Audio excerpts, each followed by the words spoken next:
call to another. So welcome, and it's wonderful to have you here. We have a number of our trainers and supervisors from all over the globe presenting with us today. And we just felt that with every month, there just seems more and deeper complexity and disruption, and compassion is needed so much, self-compassion included in that. So that's how we came up with the focus and the title for today. And just to start with, I have literally 2 slides for housekeeping, and then we will get started. And I know that some people are dipping off early, and we've got 2 of our people who are coming a little bit later as well, because they're presenting for ICS Wisconsin right now, and they'll be joining us shortly. And so one more person coming in there. So we've talked about fireside chat approach. We will do a little bit of sharing, but it'd also be great if anyone here in attendance, please feel free to join in as well. So it really is a generative conversation. And the community cafes are all on the homepage of our website. If you scroll down past bios, and the next one this month is on the 19th. It's a demonstration of schema coaching. And then we've got once a month for the rest of the year, and all the way into, I think we're into March next year as well. We have with us today, Katie and Catherine will be joining us a bit later. We've got Benita, Mark, Mirella, Sean, Elaine's here as well. She delivers in French, and Mirella in Italian on our supervision program. And Paul Sambar should be joining, who does some online with us, and Lego, and Caroline as well. And our diploma in supervision, not just coaching supervision, a little bit wider, many models, tools, techniques, and creative approaches. And it's done in a professional certificate, which is part 1, covering all that you need for the ICF to be able to supervise one-on-one group, and also for team coaches, as well as needing 120 practice hours. And then the second part is part 2, makes it the full diploma, where you can get the European Supervision Individual Award right at the end of the diploma, and also the route for Association for Coaching to become a supervisor with them. And so final bit, our contact details. And if you go to the YouTube channel, you'll find our supervision conference we did earlier this year. And this recording will go on there as well. If anyone does want anything deleting that they share in this session, please do let me know. After the session, we don't load it until sort of tomorrow afternoon late, so we can make sure that we support people in terms of open sharing, and yet feeling comfortable that way as well. So if we just go round, little introduction from everyone. Sean, you're top left for me. How about a little hello? Hello, all. I'm Sean Robinson, and I am calling in today from Washington, D.C., in the hotbed of all things at the moment, it seems like. And I'm, in addition to my coaching practice, I'm a professor of leadership studies here in the Washington, D.C. area. I do some work with ICF globally around DEI initiatives and training as well, and have worked with Claire and Caroline and the whole group for a while now, and I'm delighted to be here. And Mark, you're next. Well, good day, good evening, good morning, wherever you are. Mark Bowles here from British Columbia in Canada on the West Coast. And yes, Sean, the center of the universe right now, being across the border from you. Yeah, absolutely. Right. I am very blessed to be part of the faculty with Beckett McElroy, and have worked with Dr. Claire and just about everybody that is on this supervisory call here. I do a lot of work in leadership, and also working through the coaching and doing a lot more in the last several years of taking coaching, taking the leadership, and taking, I'm just going to start taking supervision outdoors as well. Wonderful. Thank you, Mark. And Caroline. Sure. So I'm talking to you today from a very sunny Manchester in the UK. I trained as a supervisor 3 years ago, I think, although time flies, so it could have been longer. I am fortunate to be part of the Coach Me faculty. I largely lead on the mentor coaching certificate and also the supervision certificate, with guest appearances from people like Paul, who'll be joining us, and Morella and Claire and Elaine. I have been described quite recently as working with compassionate bravery. So it was very interesting when I saw the title of this webinar. So I'm delighted to be here, and hello to everybody. And welcome. Morella, you're next. Hi, I'm really happy to see who I know, and it's really great. And I'm honored to be the Italian trainer for Coach Me in Italy. And I'm really enthusiastic. Yesterday, I did my first session of the third cohort in Italian, and it fills up my heart to spread the supervision. This how we're doing it all together, and to spread it also in Italy. And I start the diploma in October. And I'm a coach, a trainer, a mentor coach, and I'm so happy to see you. So really, we have to do it all together, that we hug each other and welcome the new people that I don't know yet. Thanks, Morella. And Benita. Greetings, everyone. So I'm in the little country of Oman in the Middle East, and it's a hotbed because it's hot. It's 40 degrees here today. So been an accredited supervisor since 2016. I'm also a master coach, and I manage a coaching practice for a small HR consultancy here in Oman. And I lead a class in the level 3 master classes for Beckett McElroy. And happy to be here, happy to see all of you, and really excited about this dialogue for supervision. Thank you. And thank you. And Elaine. Good evening, everyone. Well, I'm in the evening now in France. So I live and work in France. I'm a specialist in psychometric testing, in team coaching, 360-degree feedbacks, and anything to do with teams, I suppose. And shortly to be retired in 21 days from when I'll be delving into my passion, which is training and coaching and supervising. And I'm going to be able to bring the program of supervision for coaches to France, which hopefully we will set out from September onwards.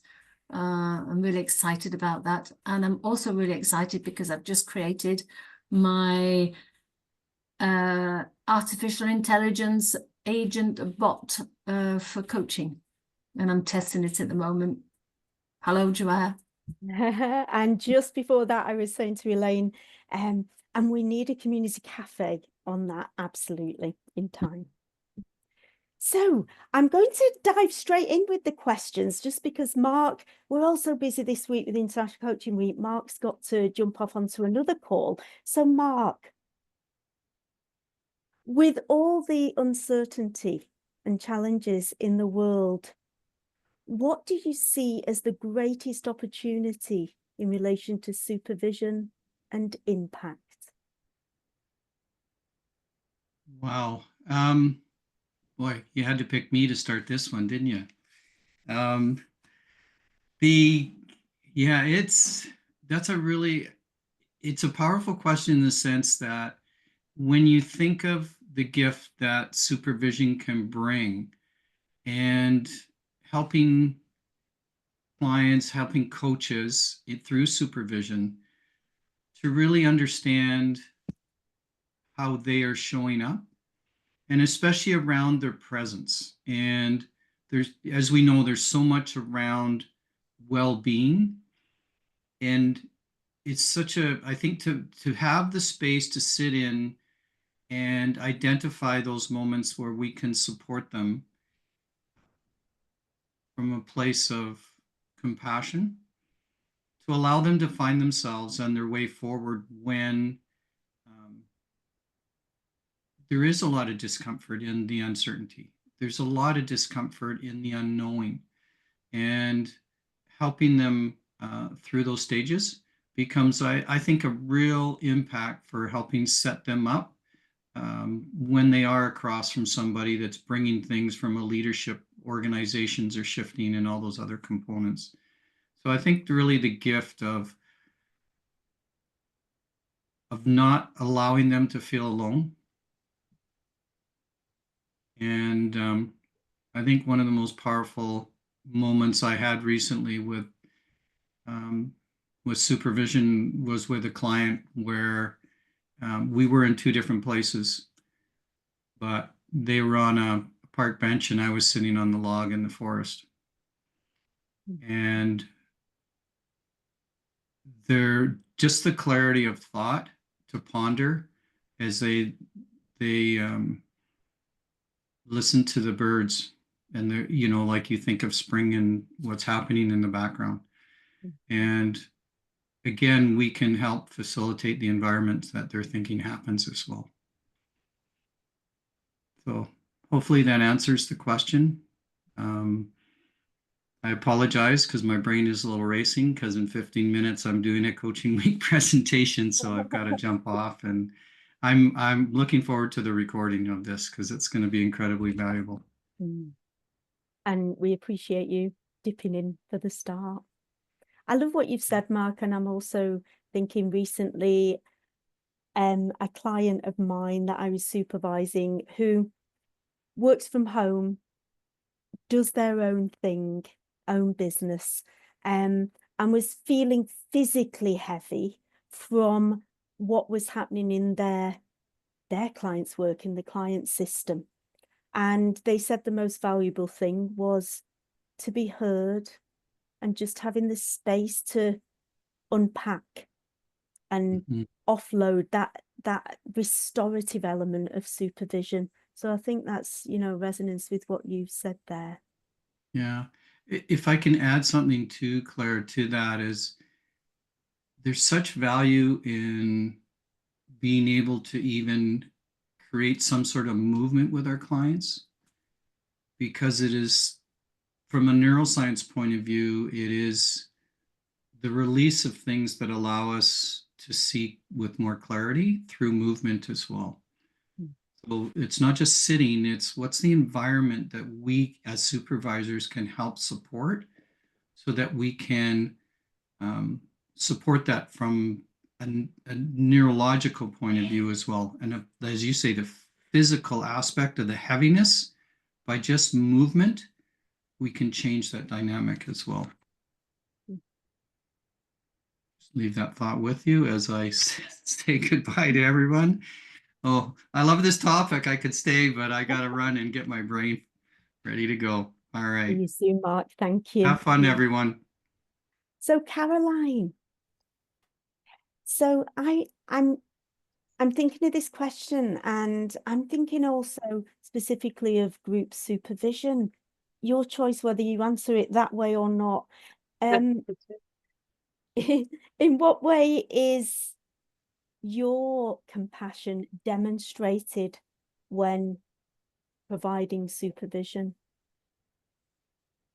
I think for me, and there are people on this call who are supervised by me, so it might be interesting to hear their perspectives. For me, I think it's about bringing my whole self. And I think for supervision, when I trained as a supervisor, I felt this immense sense of freedom, because whereas in coaching I hold back a little bit more. Obviously we're non-directive, and although we can share ideas and comments and things like that, and follow with inquiry, there's a lot that I'm thinking that I put aside. Whereas in supervision, I feel like I bring so much more of myself and my experience to the conversations. And now I've forgotten the question, Claire. The way that compassion shows up in your supervision. And I think that, thank you for the prompt. And I think that by bringing so much of myself to supervision, that is just part of the way that I am and the way that I work. And so being very careful about language choices, being very careful about providing space, offering opportunities for deep reflection. But I think also in terms of compassion, there's that sense of togetherness. I don't see myself as some sort of authoritative supervisor. I see myself as an equal part of a conversation where my role is to facilitate. But certainly I enter that conversation as an equal, so not in any way as an authority. I think compassion comes from empowerment, because we have to be compassionate and understand and empathize in order to be able to empower people, to build confidence, to work with those things which people bring, which demonstrate vulnerabilities and insecurities and imposter syndrome and all of those other things. I think sometimes compassion is demonstrated in reassurance that you're not in this alone. And I also have those, questions that I ask myself, and yes, I'm experienced, but that doesn't mean I have all the answers. So demonstrating compassion by saying, it's okay to doubt yourself and the way that you're working, and we're here to work this out together collaboratively. So it's very much creating a space where people can be vulnerable and demonstrating my compassion in the way that I'm able to also demonstrate my vulnerabilities in those conversations. And I thought it was beautiful as well when you did that in a way a little bit by saying, what was the question? It's just authenticity, isn't it? Yeah. I'm thinking as well a lot here about neurodivergence and different identities, and the way when we have supervision groups with people from different contexts, even not just coaches, people from different fields. I've supervised a lot of leaders together who were working in education, for example, and so that diversity feeds into our learning and impact, but also it really needs wide-angled empathy, even more compassion.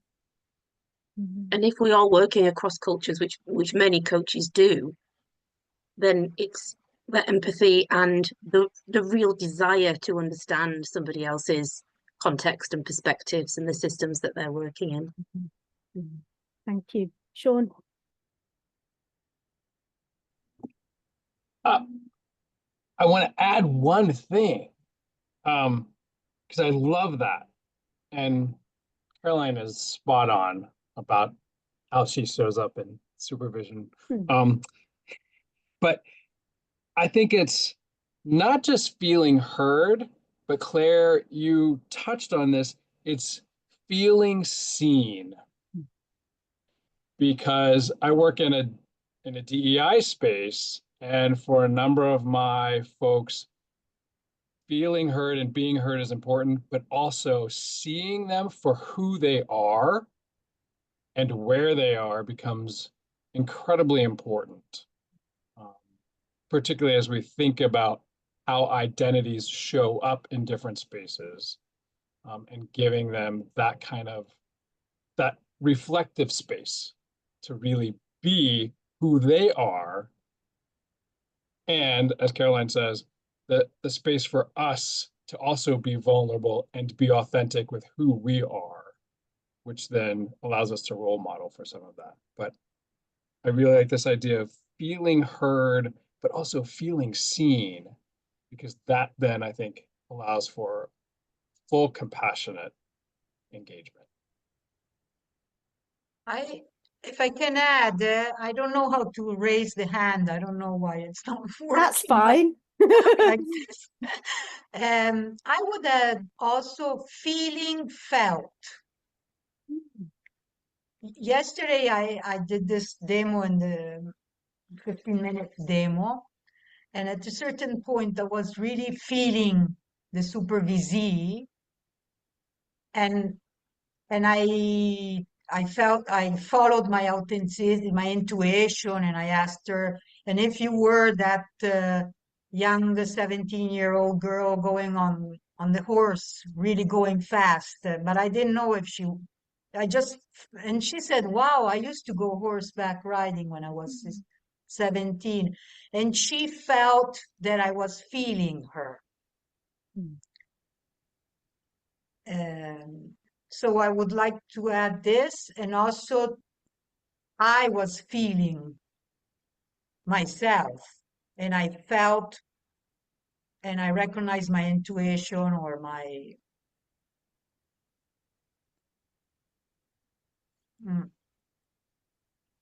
You are very intuitive. Thanks, Morella. And Benita, why is supervision so important right now? The world is crazy. No. I just think that coaches, leaders, anybody in a helping profession, I'll call it, but helping is not quite the right word, is overwhelmed with all the things that are going on in our world today. And so I think supervision brings a place where they can be. They can just be who they are, and they can sort through how they're going to show up in lieu of all of the demands around them. I think it's a huge, so I think it's because I work a lot in organizational context, and a lot of my supervision is with coaches who work in organizational context and with team coaches also. And I think what you're talking about, the feeling, it's in that world, it's all about thinking. You have to think about this, think about that. And just to come back to humanity, to be a person and to feel something. I think there's a huge calling to basic humanity today in this chaos that we live in. And I think supervision is the space that that invites that. I'd say. And I also think it's important to think about. I was talking to somebody the other day about this, and they said that their sister was in food safety, and I thought, well, what a great place for supervision. That is one of our topics. Is that our soils are depleted. What's going to happen? What happens in wars? What happens to supply systems? People in that industry are carrying that burden with them, even if they're not speaking about it. They're being bombarded with it from the outside world, so they carry some of it. So in supervision, we can help. We can make a space for people to sort out what's in my control. What can I do? What am I willing to do? But it's more about who they are. What are they feeling, other than what they're going to do? It's not task focused. So humanity is what I think is key in supervision. Yeah, and it so relates to what you've shared in terms of tapping into what's happening in the field, what's happening in the wider system. And coaches care. Yeah, sorry, go ahead. I was just thinking of the words from one of the songs in the musical Cats. The moments of happiness, we have the experience, but miss the meaning. Because life's frenetic, we don't take that time always to just be and think and feel. Thank you, Benita. Elaine. Anything you wish to share in terms of, you know, the differences or topics or nuances of internal and external supervision for professionals? Internal and external. I do quite a lot of internal supervision for managers in the company I'm working for. And they tend to come with operational difficulties. You know, I need to do this, I have to do that, and my team doesn't this, and and so on. And the external supervision I do is mostly with coaches, so they kind of have a different mindset.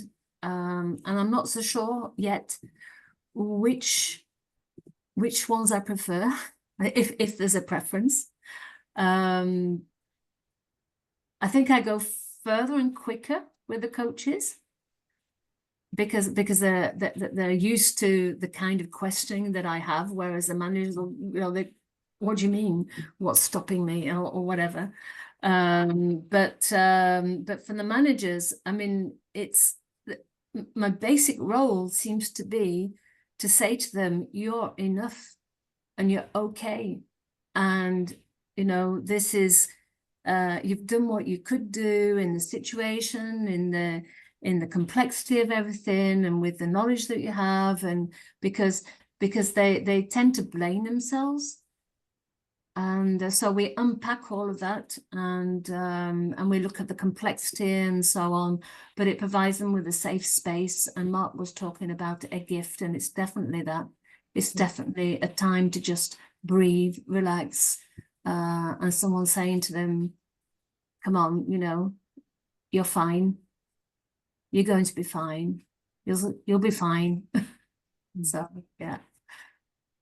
Thank you. On the last professional certificate group, so the first group of the year that I led, Claire led another one simultaneously. We had two coaches that were training to be supervisors for their organizations. So they were organizations that employed large numbers of coaches. And it was really interesting to have them on those calls because they were expressing the fact that it's different for them when they coach internally because there are so many policies and procedures in place that they need to follow. And in a sense, they felt a little more constrained than they would if they were coaching outside of the organization. So that's another thing to throw into the mix around internal and external supervision. It's interesting because Benita being in the Middle East, well, she is still, when I was in the Middle East and I was in an internal position, and she was my go-to because I just felt at certain times even more supervision was needed as an internal, because the person next door in the next room, I'm coaching, and then I'm having lunch with them. So even, you know, the boundary issues as well. Yeah, and things we know because of meetings we've attended, and someone you're coaching doesn't have that information. And so that things we're holding that we cannot share. Really interesting. And Sean, in terms of competencies that supervisors can help coaches develop to navigate uncertainty, chaos, complexity, what's your take on that? So I think some of these are human competencies, going back to this idea of humanity. I think supervisors can offer that space for structured reflection, which I think is important for all of us, regardless of what we're doing. But thinking about and critically assessing, what am I doing? How am I showing up? How am I being in these relationships? So I think that piece becomes very important. And then thinking about accountability and ethics operating in this space, as we've talked about, things like boundary issues, dual relationships. What does that look like?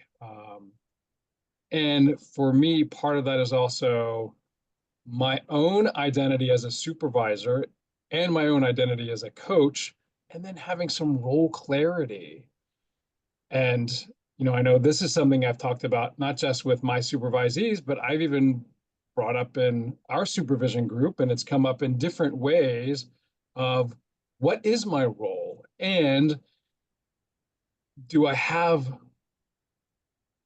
more freedom and flexibility and autonomy as a supervisor? And what does that look like? And how do I then maybe shift some of that understanding when I'm in a coaching relationship as opposed to a supervisory relationship?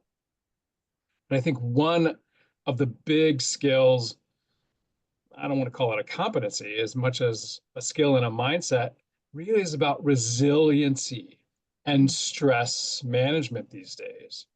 So how do we, as supervisors, develop this growth-oriented mindset? I feel like the phrase self-care is so overused, but it's also so important. How are we taking care of ourselves so that we can take care of others?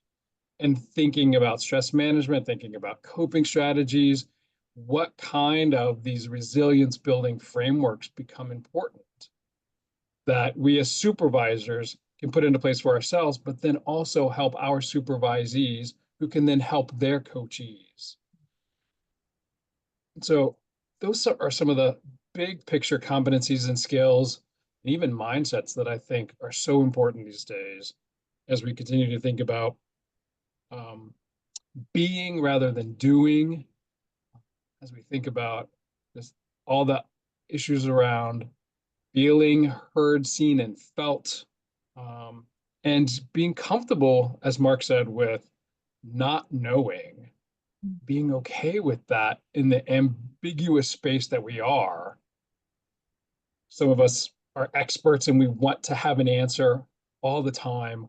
And I feel like these days, we just have more questions than answers. And every time there's an answer, the answer no longer applies 10 minutes later because something else has shifted.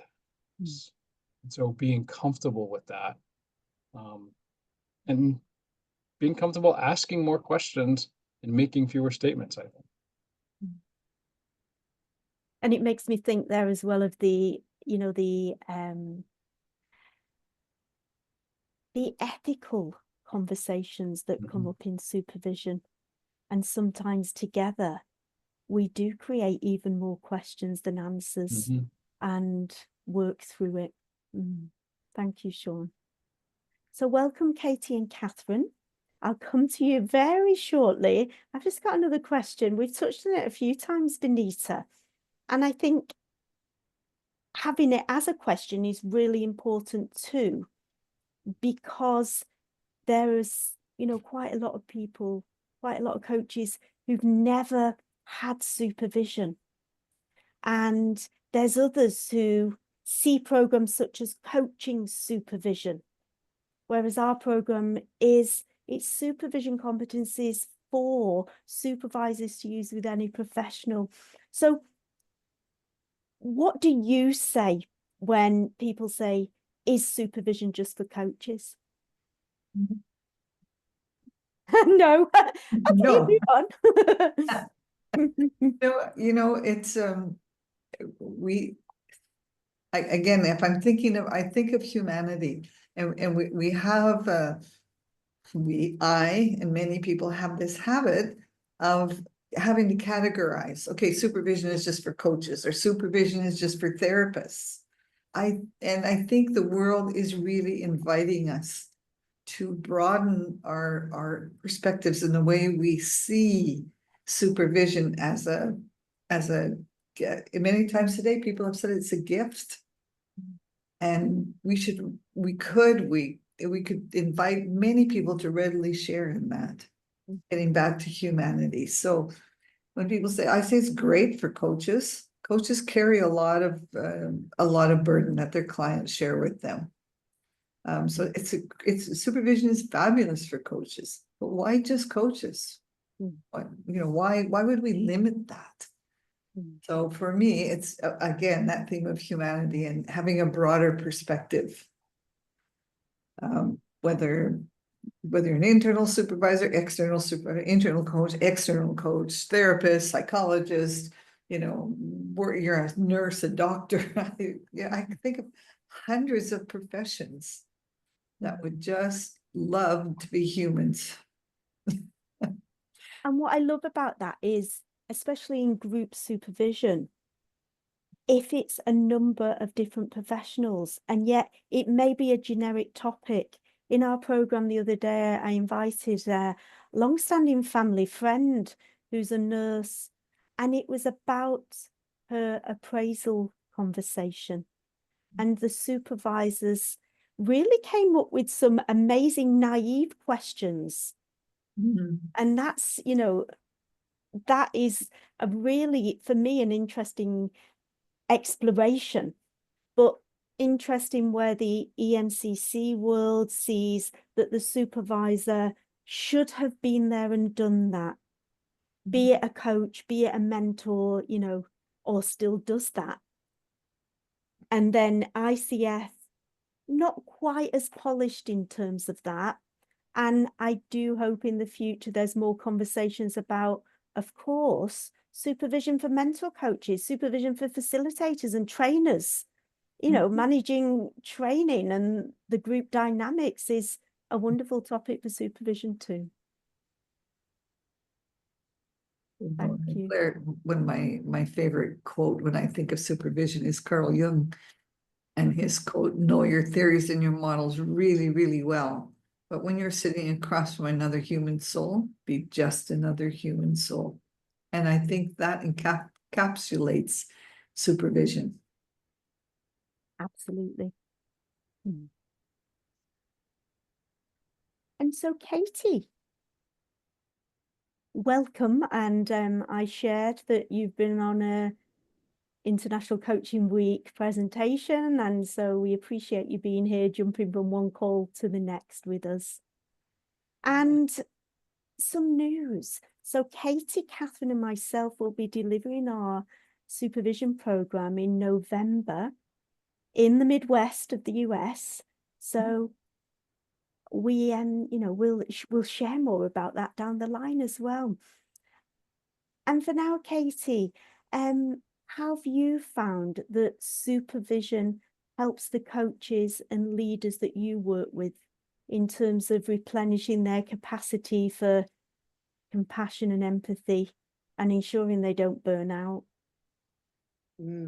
Thank you. Thank you for that reflection question, Claire. And thank you also for mentioning the Midwest training coming up. It's going to be in a suburb north of Chicago for anyone in the U.S. that may be or international that may be interested in joining us. I'd love to have you. And I have found supervision to be especially helpful for people to explore their humanity as opposed to their doing and their obligations and so focused on what has to get done. Supervision is a spot to pause and reflect and notice where are my gaps in my taking care of myself while I may be in service to others so fully. And just as I came in, Sean, you were sharing about well-being, and I think that there's a piece of that in my experience of it is supervision offers people an opportunity to turn the lens onto themselves as a leader, as a coach, just as another human being, and think, how do I fit into all of this? What's working, what isn't? And to also, in the rapid change and augmenting daily life with AI, gives an opportunity to think about, how do I want to show up as me without just me being a very good prompt writer, and to come back and be grounded in themselves and notice what is most helpful for them to align with their goals and think about what is useful for me, what might I try that's different, where is there some spaces that are opening up that I can be just totally in service of myself. And especially for everybody, but even women who are mothers and who are also professionals. There's sometimes I have a lot of female clients share there's just no time. And I get maybe from 11 to 11:15 in the evening before I go to sleep. And, there's just no space. And the more that they engage in reflective thought, either directly in supervision or incorporating that into their week for themselves, the more they're able to fully empower themselves, to power up, to resource themselves. Thank you. And I'm thinking also many conversations we've had as a global team in terms of senior leaders who they've had that deep executive coaching and strategic coaching in terms of, part of their MBA programs, and having that supervisory approach, that professional sounding board, that way to really unpack, and sometimes things that they can't quite yet share with their team. I see more and more of that needed in our world. Yeah, yes. Supervision offers a space for them to bring themselves back into their experience. Yeah, absolutely. Yeah. And so, Catherine, and thanks again. So, Catherine, in terms of that, it's quite a vulnerable question, really. In terms of, a focus on chaos and uncertainty, what way has supervision played out for you in terms of your own self-awareness and self-support? Well, thanks, Claire, and it's great to be here. Also reiterating how excited I am to be part of our new program kicking off in November. So thanks for that. And yeah, chaos everywhere. As all of us, have interesting clients. I have federal agency heads, law enforcement officials, military folks. And I noticed a while back just this simmering anger that I thought I was absorbing from clients, and to a good degree I indeed was. But then I realized, actually through supervision, that I have my own unclaimed anger that I really needed to address. And I am through supervision, but it really just illuminated for me the need to take exquisite good care of ourselves in the midst of this chaotic moment in time for all of us. And for me, that looks like replenishment through wonderful and routine supervision. I have currently a weekly practice with someone I just adore and admire, as well as, filling up with good research, good literature, good living. You've all heard stories about my animals. Animals replenish me as well. But just this idea of recognizing I want to be of best service to the people who find their ways to my table. And in order to do that, I need to really be self-aware around what's happening for me and find support for it. And I have been very assertive, aggressive about finding my own support in ways I haven't done for a long time because of this climate. Thank you for sharing. Whew. A different direction. So open to anyone, including, the audience as well, of course. In terms of supervision and topics, so originally there was the restorative element, and then the resourcing element, which can be a bit of teaching or even consulting, and then the benchmarking ethical element. And then what came from that also was the other things like the business side of coaching, which of course, pricing, pitching, promoting and marketing.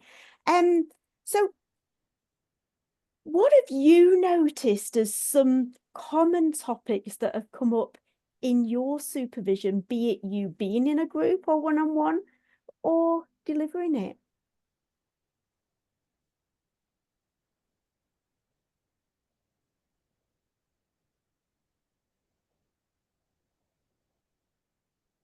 Self-doubt.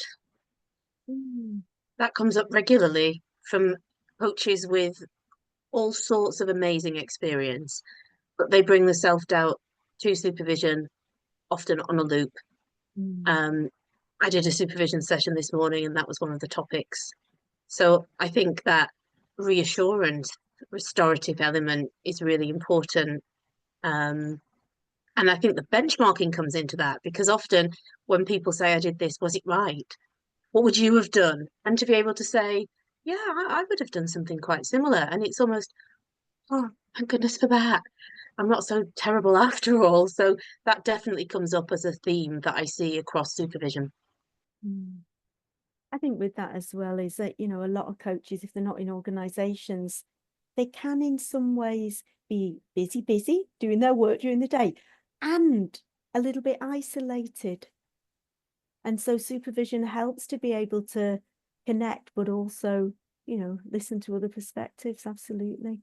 Anyone else in terms of whether it's really common topics or unusual, interesting topics? What's come up? No, I was, oh no, Kathy, you speak. No, go. No, I'm go. real. I don't, I'm good. I don't have anything. No, It's I just was an just resonating with what Caroline was saying, because also I had the supervision, I was this morning, and it was with the supervisor, and she's been supervisor for 3 years, and also coach, I don't know, for 10, 12, 15 years. And she told me she went to her counselor. It's 4 months that she's talking of. She keeps bringing this topic in supervision.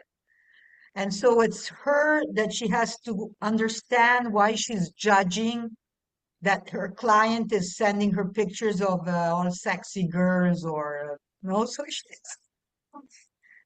I said, but if you were normal, like if it wasn't your problem, what would be the problem? And she said, wow, like I gave her a different perspective.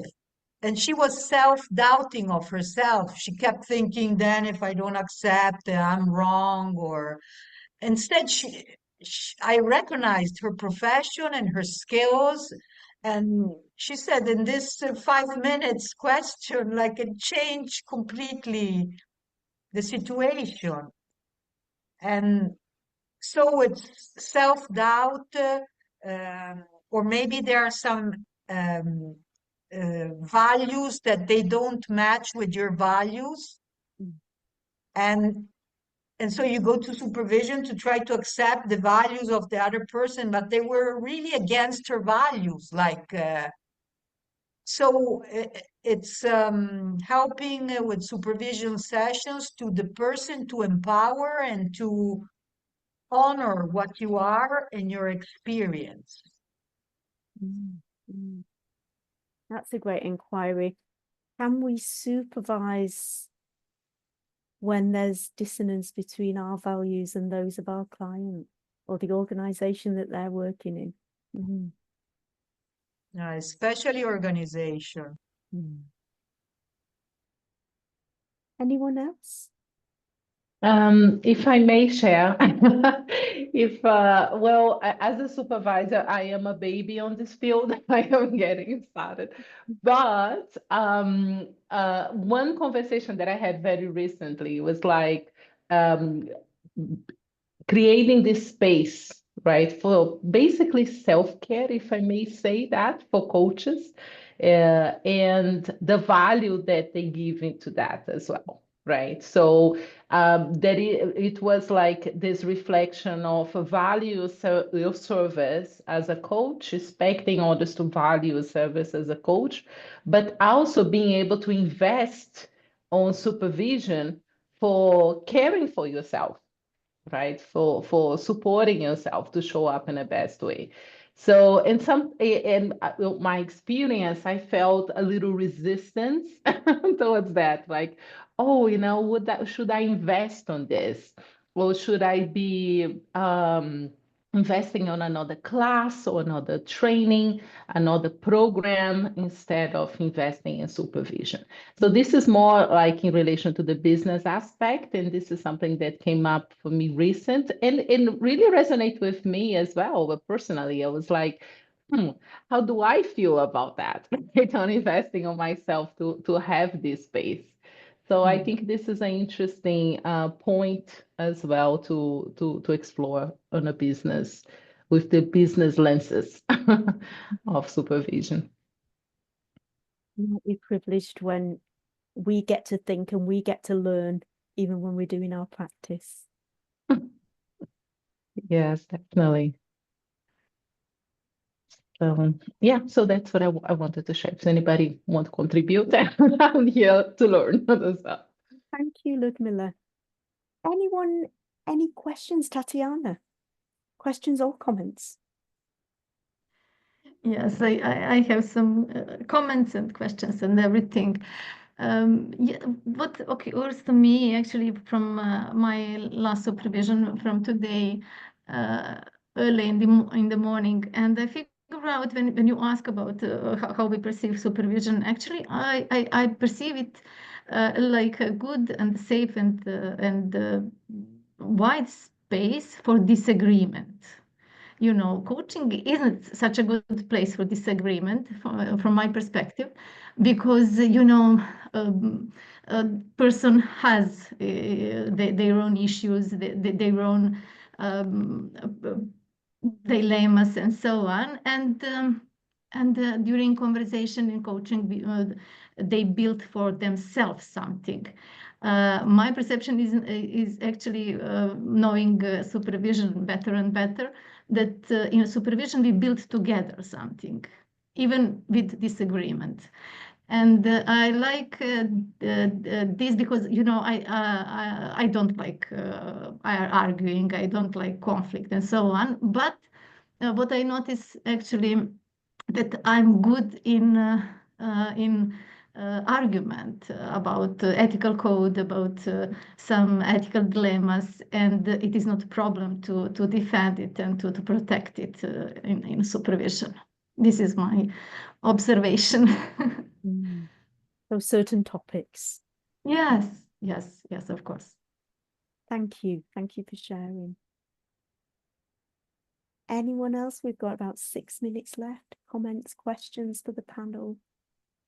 Huda.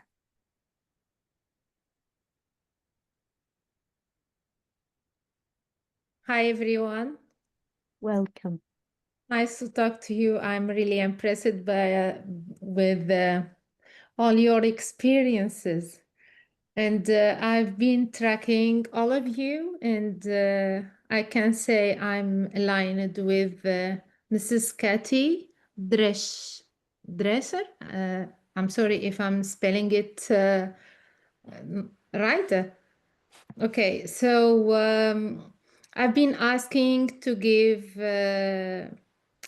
short outlines about supervision. Sorry, I'm new as a supervisor. Okay, so I wrote down some notes based on what Mrs. Katy mentioned. So in the busyness of our daily work and responsibility, we rarely find a moment to truly pause, to reflect, and to ask ourselves, where am I in all of this?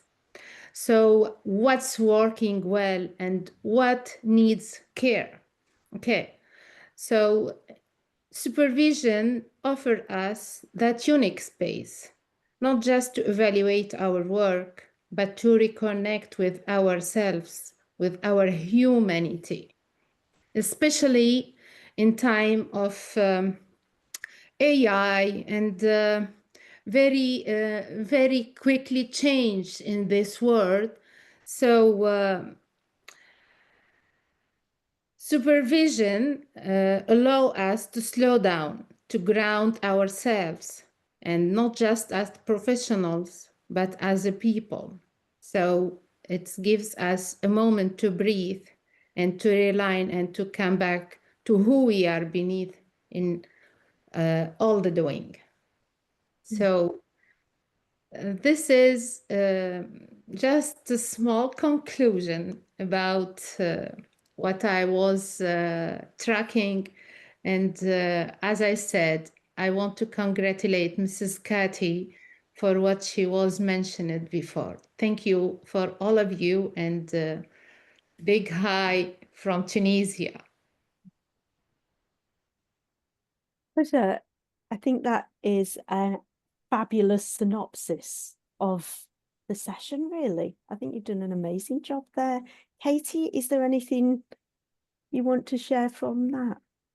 Yeah, thank you so much for reflecting back what you're taking away, and I'm so glad that it was meaningful to you. It's one of the other beautiful gifts of supervision is the even exchange of ideas, energy, communication, connection. Mm. Thank you. And then ambitious, and I believe we can do this. I'm going to go around the panel. Final comment. And Benita, how are you to go first? Vulnerability, care, and humanity. Thank you. Sean. Being heard, seen, and felt so that we can be authentic and vulnerable. Thank you. Mirella. Gratitude for all of you, for the connection, gratitude for life. And it reminds me of the work of Nancy Klein. Appreciation. Catherine. Restoration and hopefulness.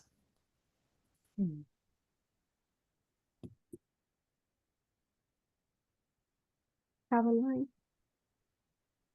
Togetherness, compassion, and empowerment.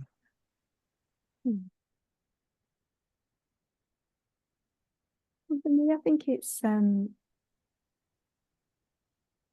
need for more of this, more sharing and moving our field forward together in service of the world, in service of our world.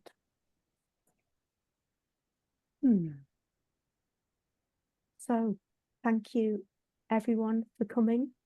We will, unless anyone gets back to me, if they want anything deleting, we'll put this on the YouTube channel.